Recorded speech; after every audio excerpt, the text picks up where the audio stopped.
Welcome back to the channel, everybody. So we have some XRP news, some Bitcoin news, some more bank news. Do you think that bank news is good? Like I said, I don't make up the news. I just report it. We have some gold news as well. We have a few things to cover today. So let's begin here. It's never a boring day when it comes to XRP. This article is titled, Crypto Author Suggests Main Solution to lead to XRP Ledger mass adoption. So this is coming from Panos Mekras. And one thing I do love about the XRP community, everybody has different ideas about how to get to the money. You know, I have my ideas and obviously others have other ideas. And I remember somebody in the comment section yesterday, I can't remember who it was. I think maybe it was Falcon. By the way, shout out to Falcon. Appreciate you, Falcon. Has some other ideas about what could possibly make the XRP Ledger successful. For me, I just want to get to the money. So whatever helps XRP win, I'm all for that. You get that idea, that way of thinking, like whichever pathway gets us to victory, I'm all for it. So that's where I stand with that. So now, anyway, this article begins as such. It says, prominent crypto author Panos Mekras has identified a built-in account abstraction as the primary solution that will lead to mass adoption of the XRPL. It says Mekras recently made this proposition on X, bringing it to the attention of Ripple engineers such as Mayuka Vadori and CTO David Schwartz. And they actually have the tweet cropped here. So let's read that. Why not? It says the XRP Ledger needs a built-in account abstraction solution, ! The main solution that will lead to mass adoption. Once again, just understand, like with my thinking, and I don't speak for everyone, and I'm not trying to convert anyone to my thinking. I don't ask anyone to think like me. But my main focus when it comes to XRP is always going to be the banks, big businesses, B2B payments, intrabank payments, stuff like that. That's where my mind primarily lies. But once again, whatever gets us started, whatever gets us in the game, brings us to the money, I'm all for it. It says a solution that can allow an account, especially useful for projects, to pay for transaction fees and reserves for other accounts, and maybe even reduce or remove completely. And then they cut it off there. It says in the past, Mekras stressed that XRPLs need to integrate a built-in account abstraction solution. Oh, so this is not the first time that this individual has brought this up. What was the response? Maybe they'll tell us if David Schwartz or anyone responded to this. It says this solution will enable accounts to cover transaction fees and reserves for other accounts, which is particularly beneficial for projects building on the XRPL. Mekras pointed out that the current XRPL framework presents limitations for XRPL apps. And I think this is one of the main things a lot of people are referencing when they talk about other ways towards, price explosion, mass adoption, is to have more of these dApps built on XRPL, make it easier for businesses to get on XRPL. And I think that's some of what I read, and I understand that thinking. I do 100% completely. It says here, that's just not my focus. It says he noted that projects will find it challenging to seamlessly onboard potentially millions or even thousands of users while keeping the XRPL infrastructure hidden from view. Okay, see, and that's what I'm talking about. I think that's what a lot of people are pointing towards. It says, however, Mekras, co-founder of Nodos Finance, explained that this proposed solution could eliminate certain reserves that prevent apps from smoothly onboarding users. According to the industry pundit, mass adoption will remain elusive if blockchains are not hidden from end users' view. I wish you would elaborate a little bit more on that. Maybe that's just me. This is Mekras pointed out that most end users are indifferent to the underlying technology. Okay, all right, so that's just plain and simple. All right, so I'm glad that they said that, and I understand that.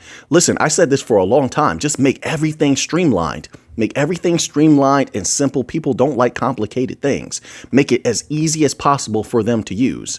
It says here, so it says they're indifferent to the underlying technology, blockchain, token, or chain. Yeah, they don't care. They just want it to be something that they can use and benefit from. That's it. It says instead they prioritize functionality. Oh, see, they agree with me. They prioritize functionality superiority over alternatives and problem-solving capabilities and applications. Their focus lies on experiences and products rather than infrastructure. This is actually a pretty good article. Quote, if we want to see mainstream adoption of Web3 as a more open, decentralized internet with self-sovereignty, I'm going to tell you right now, just my humble opinion. You could disagree. You're going to have a problem with this decentralization. I'm telling you, because I think a lot of people, the passion for decentralization has gone away, and a lot of the powers of the world, especially governments, definitely. I mean, look, they went after Uniswap, right? I mean, isn't that who the SEC just went after, or some regulator is giving problems to?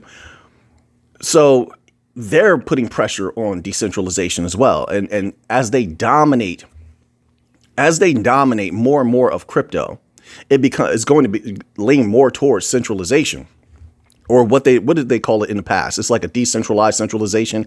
It just matters who has the power, who has the bulk of who provides the bulk of liquidity. There's a lot of different ways they can control things, right? But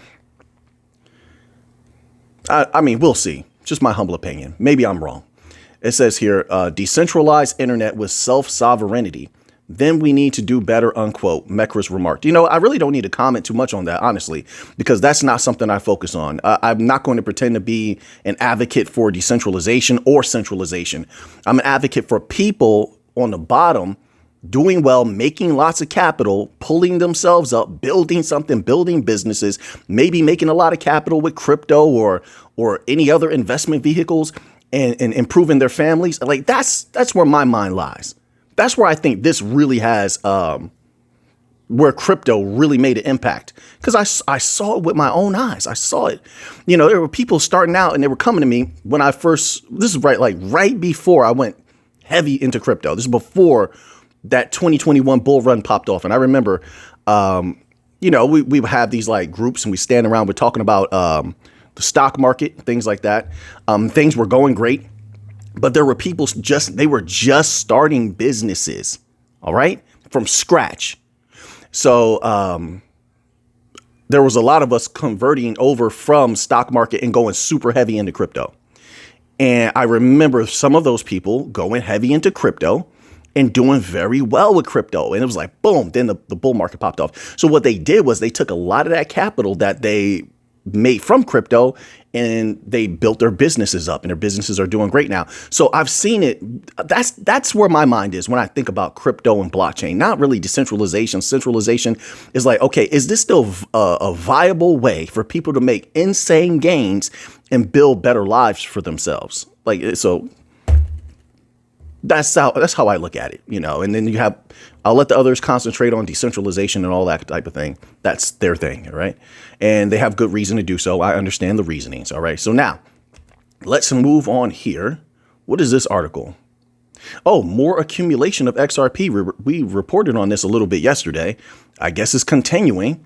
So this article is titled, let me scroll up, massive 23 million XRP accumulation spotted on chain.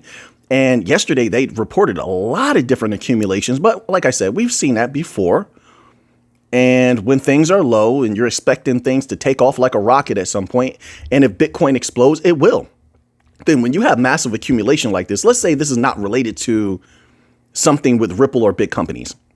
This is just regular. Let's say this is just regular big whale activity. Then they stand to make some substantial gains. And, you know, I think as a whale, you want to hit all of those top tokens because you know they're going to go up again at some point, and you can make pretty substantial gains off of that, depending on how much of that, you know, asset that you have. So I think it just makes sense if I look at it that way. But it says here, per the insights recorded, the whale transferred this sum, which was 23 million XRP, from a Binance exchange wallet. The token's destination remains unknown. However, the wallet was activated by a Binance user. Such tokens are indicative of revived investor sentiment, one that might stir a bout of related accumulations across the board. Once again, like I said, it makes perfect sense if you believe that something has gone as low as it's going to go right now, and then it's going to go back up. You can make a good profit if you have a whole lot of it, you know, and it just goes up the littlest bit and you're making a pretty good profit. It says here, The whale buy-up is indicative of a brooding trend shift, considering that the XRP open interest over the past 24 hours has slipped by 2.12%, according to data from Coinalyze. Coinalyze. My apologies. XRP open interest has topped $380 million, with perpetual contracts taking the spotlight with $374 million. Also, big shout out to Asti, shout out to Lynn, shout out to Laser Current. I'm going to give a lot of people shout outs. Shout out to Corey, legendary Corey, Marky Mark, legendary Marky Mark, legendary Nick. Now, we have a lot of legends in the building, Falcon. I'm trying to remember everybody. I can't remember everybody, folks, but I'm trying to remember all the people that just popping into the forefront of my mind. Oh, shout out to Payme and XLM, Payme and XRP. Listen, I want to show love to everybody out there. Just know Alpha Neem appreciate you, okay? So it says here, this figure shows a slight slump, a metric that might see an ultimate reversal with slight reaccumulation resurfacing on chain. The recipient address for the 23 million XRP coins is not a first-time buyer, and it currently maintains a balance of 32 million XRP, an indication that transferred funds might be for safekeeping. All right, so now let's move on here to a little bit of bank-related news. Oh man, every day with these banks, I just want to get everything over with, but I understand it's a slow fall, it's a slow burn, it's a slow build. These things don't happen overnight, I know, but it's just watching them crumble. Watching the hypocrisy, it can get difficult at times. I'll tell you that much. But I tell you what doesn't get difficult. Whenever they go down, that gold goes up. Silver will go up, or it's looking it creates a bullish energy and environment. Also, when they go down, then money market funds, get a little bit more, a little bit more cash, a little bit more value, because that deposit flight happens. And a lot of that deposit, let's not pretend here. Don't get me wrong. Like I said, I read a lot of articles where people are keeping cash at their house. I don't recommend that, but a lot of that cash a lot of that value is going to go into money market funds, all right, to get some yield. They don't trust the banks. They put it in there, all right.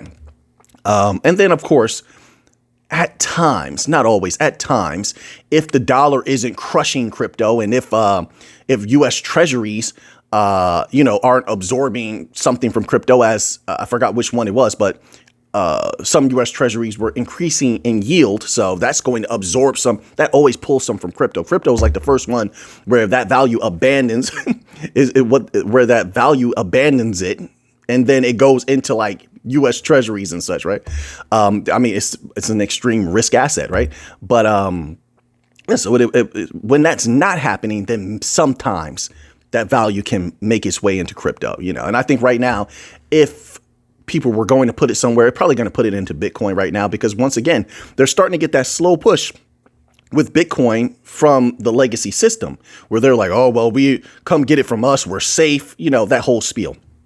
But it's still a good thing actually in progress, because now it's going to condition the minds of the people to be more accepting and open to crypto. And maybe a few of them ask, like, what else do you have? I heard about Bitcoin. Okay, it's up high.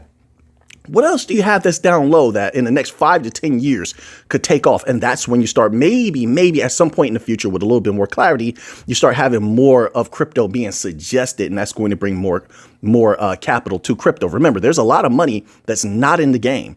A lot of people are not invested in crypto. They have a negative outlook, and they can be turned over the years. I think they will be, because the legacy system wants that money. But the thing is, since we're in early, those of us who are still in, I know a lot of people sold everything. They sold a lot. But those who are in before that happens stand to be able to ride that wave up. Not financial advice. I'm not a financial advisor. I'm just giving you my humble thoughts. That's all, right?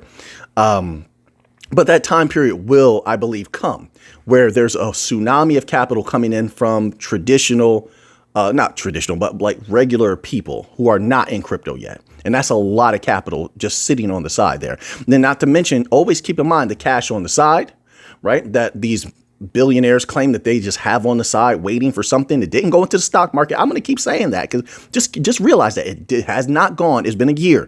They've been accumulating cash on the side. It has not gone into the stock market, even though that's what the so-called experts said. They said that, right? Oh, it was going to go into the stock market. We've been covering it, but it didn't go into the stock market. So then where can it go? I'll say once the true Bitcoin bull run pops off, which is really exploding, picking up steam, then maybe some of that cash on the side comes into Bitcoin because they want to double or triple what they have, but we'll see about that. We will see. And who knows how high Bitcoin is going to go. But anyway, all right, let's get to this article here. So bank news. All right. Of course, it has to do with JP Morgan. Of course, this article is titled JP Morgan Chase CEO warns. Another warning. I can't make this up, folks. So if I use that in the title, it literally says warns. JP Morgan Chase CEO warns multiple headwinds threaten U.S. economy. Why do they love to use warning? I mean, it makes for a catchy title. I'll tell you, it does. Urges investors to avoid false sense of security. They're so confused. The other day, Jamie Dimon was saying how the economy is doing well. The people, and not just the economy, he specified, the people of the United States are doing well. What? That's what he said, which went viral, right? They're all talking about it, reporting on it. I saw a lot of people reporting on that. But then says this, wait a minute, I'm gonna let them expose themselves. They know the truth. They can't avoid the truth that there's a problem. Let's start here. It says JP Morgan chief executive Jamie Dimon is warning against becoming complacent as he believes it is within the realm of possibility for the U.S. economy to witness a severe downturn next year. Next year? I just don't get that. Not now, not in the next few months. It's already happening next year. But let's keep going. In a new interview with the Wall Street Journal, of course, Dimon says the U.S. economy is doing well. I told you he's been saying that this year with strong consumer spending. And that's what they were saying. He was saying that consumers still had money. That was one. The data doesn't support that. I don't understand where this is coming from. The data from M2 Money Supply showed checking accounts and savings accounts were at all-time lows, had not done. The M2 Money Supply, which anybody can look up, by the way. You can look this up. It hasn't done what it's doing right now since the Great Depression and all other depressions. So how do you say that they still have money to spend? Then Jamie Dimon said that there was still money from, the redacted spending, the stimulus money, that people still had stimulus money that needed to be drawn out. What? Who? Where? I'm just saying, I'm just asking. Maybe some people, maybe your perspective is different. I can respect that. But I haven't seen it. I'm telling you, I haven't seen it. Listen, I've been around for a long time. Now, I'm going to put this out on the table.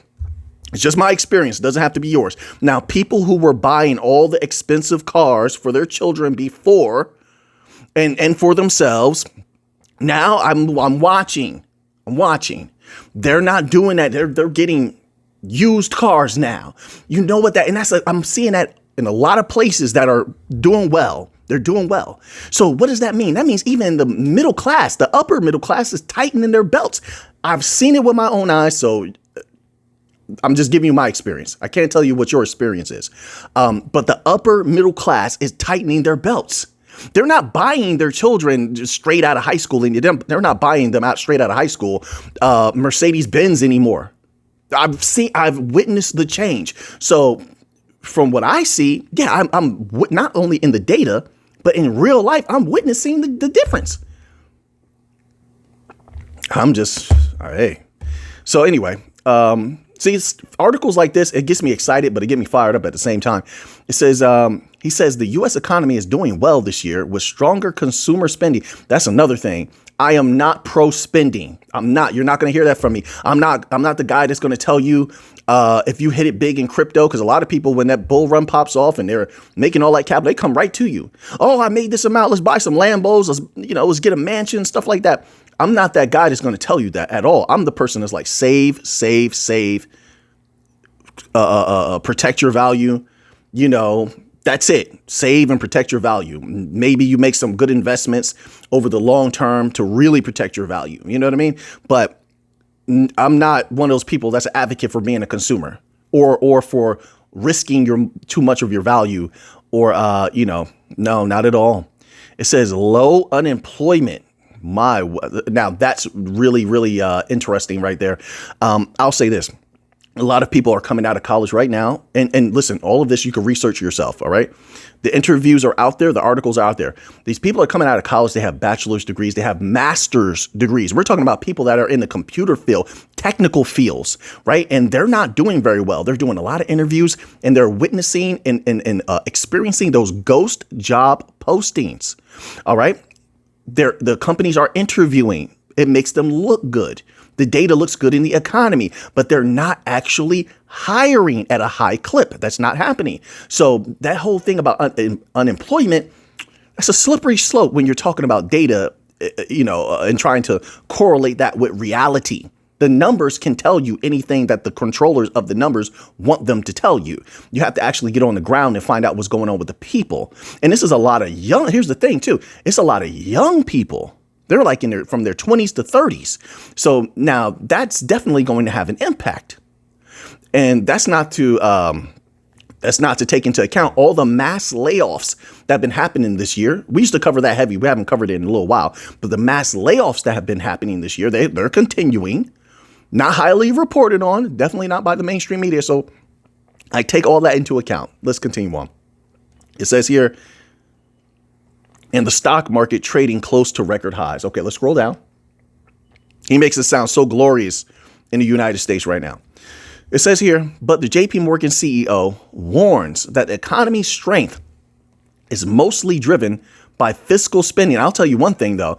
There was a report I read, and once again, do your own research on this, look it up for yourself. But it was saying how the online economy was going to like double or triple. It was going to increase exponentially over the next 5 years. So if someone wanted to build a side business, right? They wanted to build a side business. I would think it'd be very wise to get into online business. Now, you don't have to get complicated with it. I know this the old school way is to start a website and such, but let's take something that has been dramatically successful for a lot of businesses in the United States.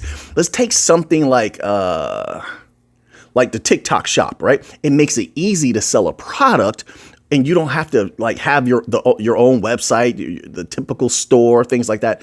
And they bring your product, whatever it is you're selling, to a lot of different people. Now, I don't know what's going to happen with TikTok. I'm just using that as an example because I know they have the whole TikTok ban going on, but I'm just using it as an example. There's other things like that online that will bring your product to people. And it could be a good way to make some extra capital if you play it the right way and you have good presentation. And I also would suggest that if you do something like that, to employ a lot of the different there's a lot of free AI out there that can help you not only streamline things, but automate. So you're not working as hard as you would if you just had a regular traditional type of business. You can automate a lot of things, right? But anyway, I'm thinking about the people and how they're having a harder time, and I'm thinking about solutions. So I figured I'd put that on the table just in case someone wants to look into that. Not advice. I'm just saying, if you want to look into it, that's up to you. But online, once again, they said online, consumerism, sales, things like that may double or triple or something like that in the next few years would make sense. A lot of people shopping online more and more and more. So it says here, but the JP Morgan CEO warns that the economy's strength is mostly driven by fiscal spending. I'm going to say that again, mostly driven by fiscal spending, which he says will eventually lead to a resurgence of inflation. Uh-oh. He also names 5 headwinds that could trigger a hard landing in 2025. You know, it's funny. We have people like myself, and there's a lot of other very wise people out there. A lot of you are wise out there. You've been saying it also, and I hear you, that the hard landing was coming. Even though the government and the regulator says soft landing, we've been saying it. You can go back and watch the old videos. We've been saying hard landing for a long time. All right. It says, quote, I'm trying to say, what are the range of possible outcomes? Last year and this year, I would put out the same issues. Huge amount of fiscal deficit. I just talked about that the other day. Huge amount of quantitative easing. A lot of things in the future are inflationary. The green economy, the militarization of the world. Obviously, the deficits, which basically aren't to go away as far as the eye can see, and geopolitics. All that puts me on the side of caution. Let's pause right there. Yeah, just keep in mind, $1 trillion in interest payments, over $1 trillion now, by the United States on their debt, which is absolutely insane. So then how does that affect taxing in the future? Like, can anybody give me an update?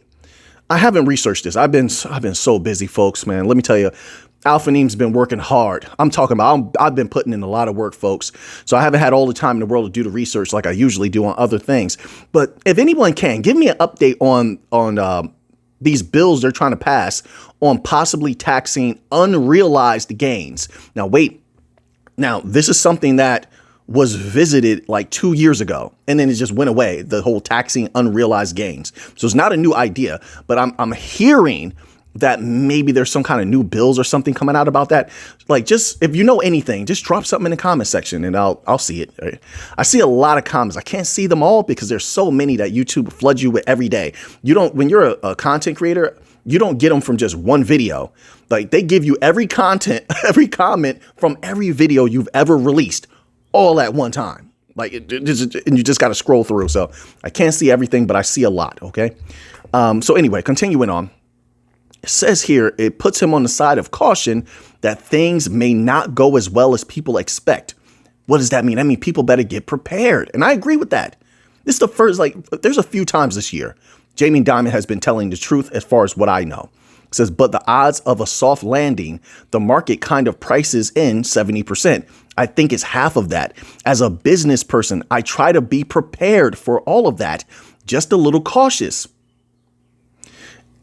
It looks a little bit more like the 1970s to me. And I point out to a lot of people, things look pretty rosy in 1972, but they were not rosy in 1973. He's telling some truth. And you know what's funny? This type of article is not going to be, promoted, reported on widely, but you're getting the information.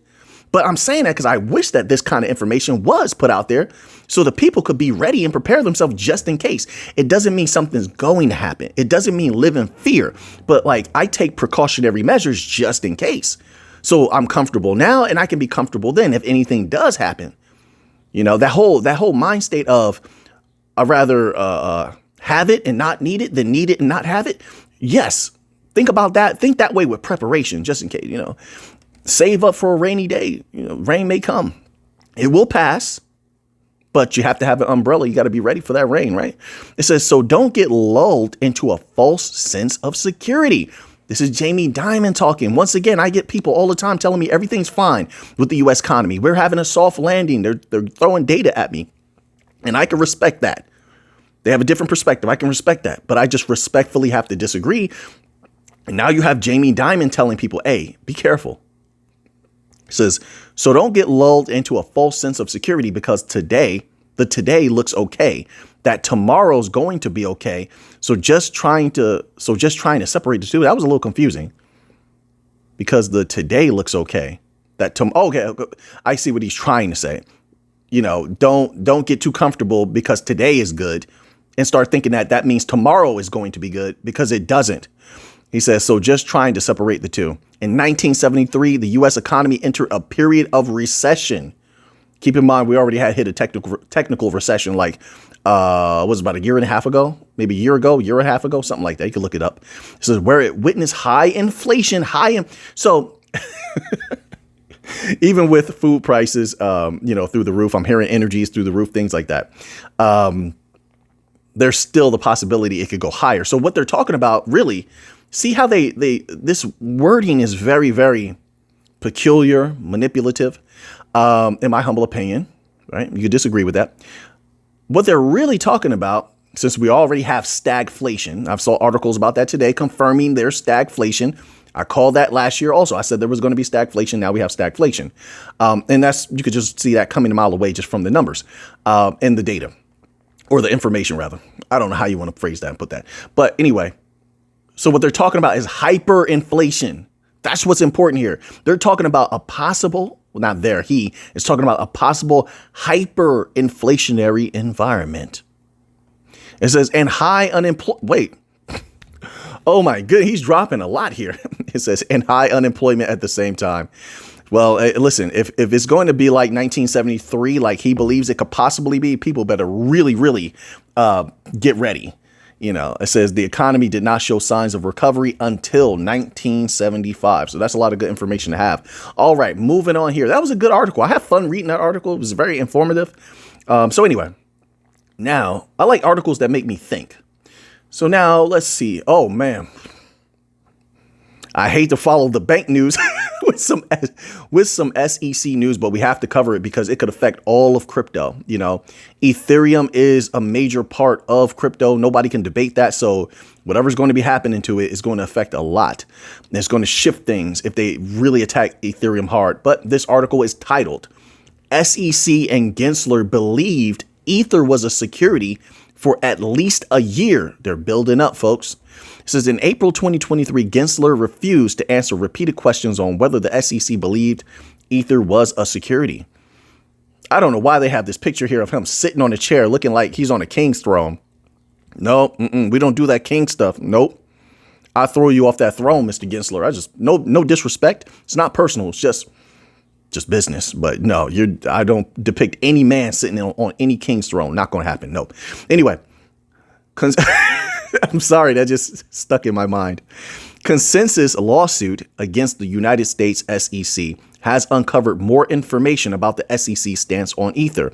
The SEC and its chair, Gary Gensler, believed Ether was a security for at least some time, according to a report by Fox Business producer Eleanor Terrett. Citing court documents filed by the Ethereum software firm Consensus on April 29th, Terrett wrote that the SEC and Gensler, quote, appear to have believed for at least a year, unquote, that Ether was an, quote, unregistered security trading out of compliance with current federal regulations, unquote. Let's scroll down here. I mean, the hypocrisy is unbelievable. It says, the new information comes a few days after Consensus filed an unredacted complaint. Thank you for that. Thank you for that. Against the SEC in a Texas federal court on April 25th, the filing came in response to a Wells notice from the securities regulator detailing its plans to sue the firm for failing to comply with federal securities laws. According to the new filing, on March 28, 2023, the head of the SEC's Division of Enforcement, Gurbir Grul, approved a formal order of investigation into Ether's status as a security.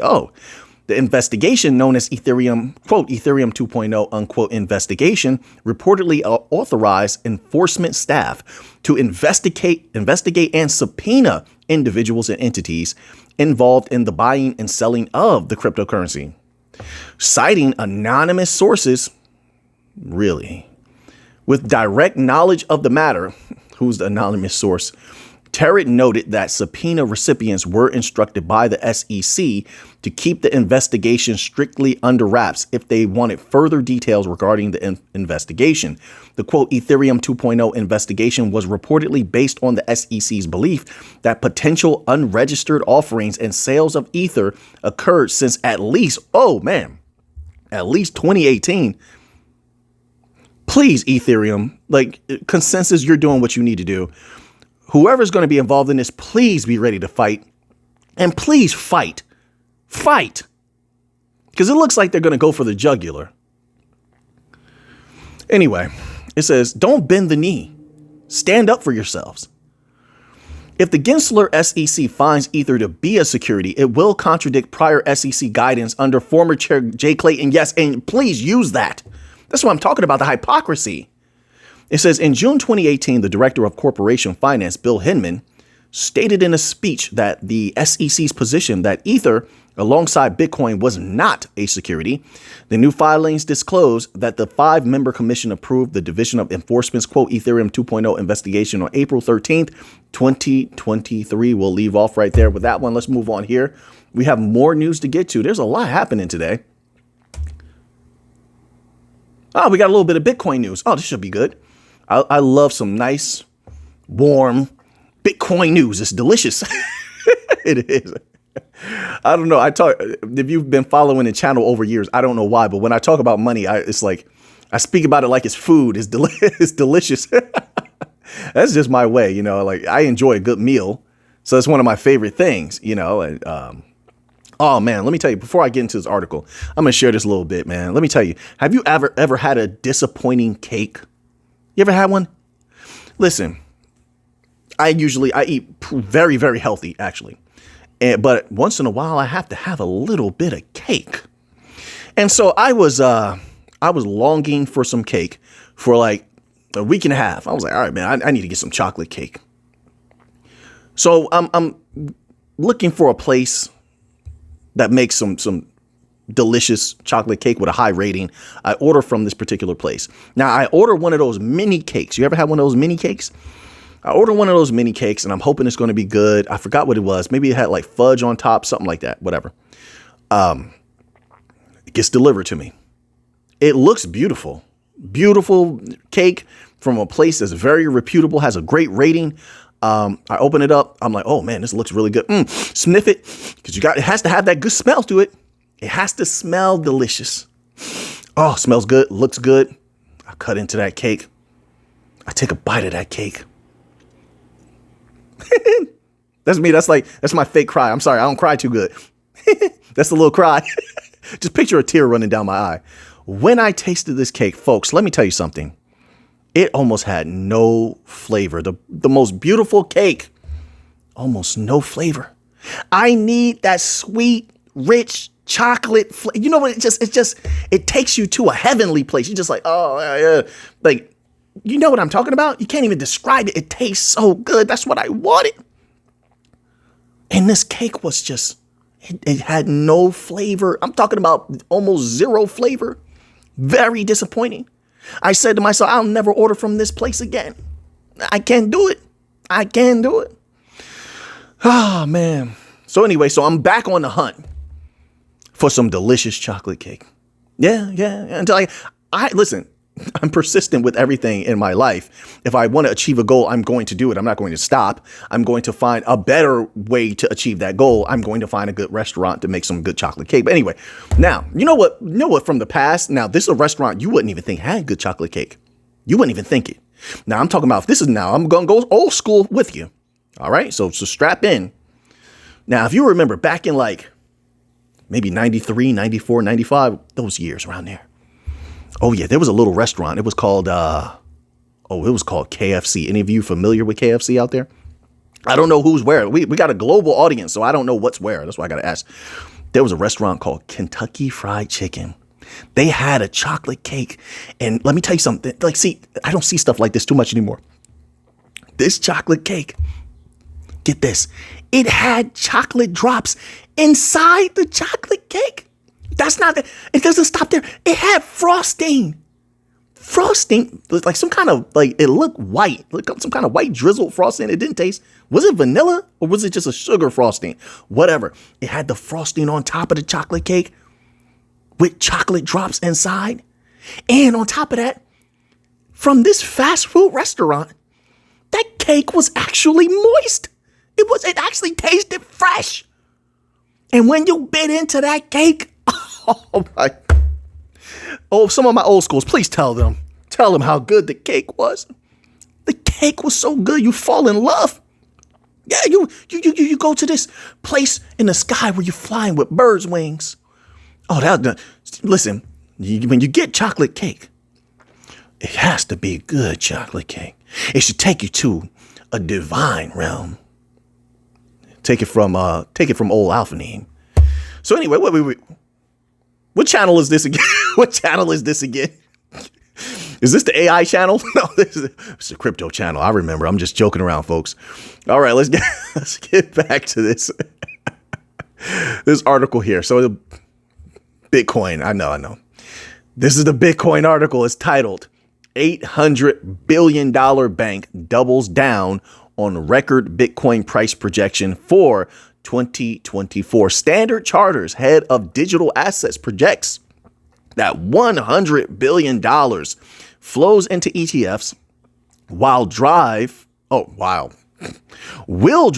six-figure Bitcoin price in 2024. Six-figure Bitcoin. Whoa! In 2024. So they're super bullish on Bitcoin. Because a lot of these companies have said, well, towards the end of the year, to going into 2025. No, they're like, no, this is happening in 2024 solidly. I'll take it. This is a researcher with British multinational bank Standard Chartered, which manages, keep that in mind, this is a researcher. So this is serious business, which manages more than $800 billion in assets, has, quote, doubled down, unquote, on a 150,000. So around my numbers. It says a $150,000 Bitcoin price. I think I've been saying that since last year. Let's just make that note that I've been saying that since last year, right? $100,000 to like 120 or 150, something like that. My safe numbers were 80,000 to 85. There's no guarantees of anything. That's not financial advice. I'm not a financial advisor. I'm just saying. It says on a $150,000 Bitcoin price prediction for the end of 2020. So there you go. So they're pushing it to the end also. I thought they were going to say in a couple of months, maybe 2-3. They're saying about the end of 2024. So be it. Despite the asset seeing a retreat from its all-time high of $73,790 hit in March. Yes, of course, there had to be a pullback. We called it, and it did have this nice correction, consolidating. As of what I've seen now, I didn't check the price today, but just the rubber band getting pulled back so we can take off again. Quote, there's widespread caution that after the Bitcoin halving, there's usually a retracement. Thank you. Okay.